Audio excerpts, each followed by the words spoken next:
So a lot of people think that just because they know how to throw a punch or do a certain move that they can actually use it in a fight, but that's not necessarily true. And in this video, I'm gonna break down the difference between actually knowing how to perform a move or knowing how to do a move and actually executing a move in a fight because it is a difference. And like I said, just because you know how to do a certain move, that don't mean it's gonna actually, you know, the result is gonna be great inside a fight. So take a second, take some notes if y'all have to, but this is just my philosophy on the martial art. So what it means to actually know a move is, you can throw a proper 1-2, get what I'm saying? I believe there's no chaos and no adrenaline, no resistance when you shadow boxing and stuff like that. So you fresh just off training. You get what I'm saying? It's not really that much pressure, especially when you by yourself. You don't really got to worry about somebody hitting you back. And you can do the move 100 times. You can rep it out 100 times, and you'll get your result as far as the performance side. But when it goes to sparring, it actually don't go as planned. You get what I'm saying? You trying to do that spinning back kick, and it's just not landing for some reason. It just won't land, But you drilled it on a bag 100 times. But that's the difference between your partner and a punching bag, bro. The punching bag don't hit you back. The punching bag probably move a little bit, but you know what I'm saying? It ain't no person. So I think that's why it falls apart because you're under pressure. Stuff like time and the distance and stress, adrenaline, like I said, and the opponent reactions. People not just gonna let you do a move on them, bro. Especially if they know how to fight too. They can tell you about to do a spinning back kick. I'm pretty sure that's probably the first thing you learn by doing a spinning back kick is the turn of your body, the blade stance. That's just an example, but you know somebody about to do something crazy or they got like some type of taekwondo background when they're able to fight in a blade stance because that's how you know, okay, he's about to throw a kick or he about to throw something spinning. You get what I'm saying? Now, in my opinion, I feel like the way how you can bridge that gap is progressive pressures. Progressive pressure sparring. So that means it don't have to necessarily be like hard sparring, but you sparring to make progress. And y'all actually taking it serious. So instead of just like tapping and touching like that, it's like, all right, now let me actually move. Let me actually make sure I don't get hit. Let me make sure I hit him. Like, no, I gotta hit him.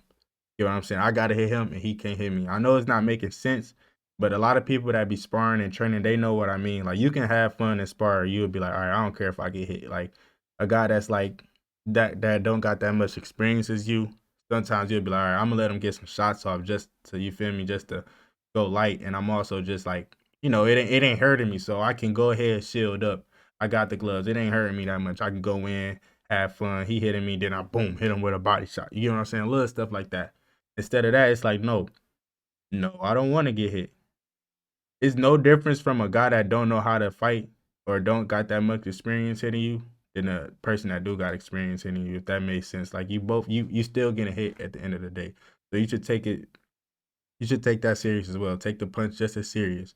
When you're going in, try to line up that move. You get what I'm saying? Like try to set it up to where you actually know how to pull it off or you know when to pull it off.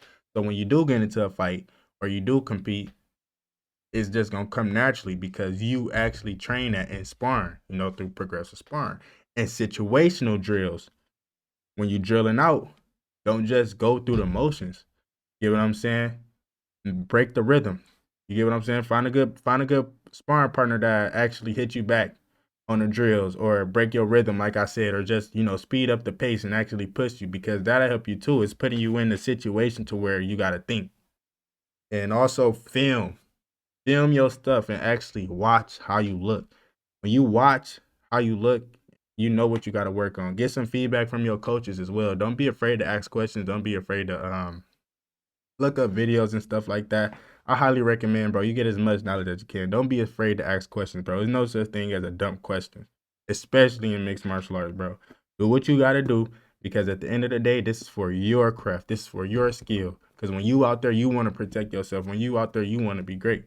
So do what you got to do, man. Don't take no shame into that, bro. We learning how to fight, bro. We learning how to. I don't want to say it, but we learning how to harm somebody really, really bad. So you gotta take it serious, bro. You gotta break it down to a science if you have to, man. But take your time, bro. Just drill it out. I say it ain't really nothing to it. You know what I'm saying? Just try to take it a little bit more serious. Don't actually focus on trying to look cool or try to perform the move, just to, all right, yeah, I just landed it. Or I just did a spinning back kick. I look good now. No, okay. Can you actually land it on somebody? Are you gonna hit somebody? You get what I'm saying? Are you gonna hit somebody? Is somebody really worried about that? Cause I ain't gonna lie, bro. Like I'm just using the spinning back kick for an example, just because it's just like a real common move, and it's actually kind of simple to do when you figure it out, and you would just always do it. You probably hear that joke when they always saying like, "I'm always doing spinning stuff." Coach always hate when I'm doing spinning stuff because it's so addictive and it's so fun, but you'll look stupid when you don't know what you're doing. Like you gotta set that type of stuff up, bro. It ain't that easy. You get what I'm saying? But other than that, if y'all got any other moves that y'all feel like somebody can actually learn how to execute rather than just perform, I love to drop them down in the comment section. Like I said, I love hearing y'all stories, bro. I love hearing y'all background on mixed martial arts, man. I think it's pretty cool, and I'm just trying to connect with y'all a little bit more. Other than that, I hope y'all have a blessed one. Appreciate all the love and support. Godspeed. God bless. Thank you.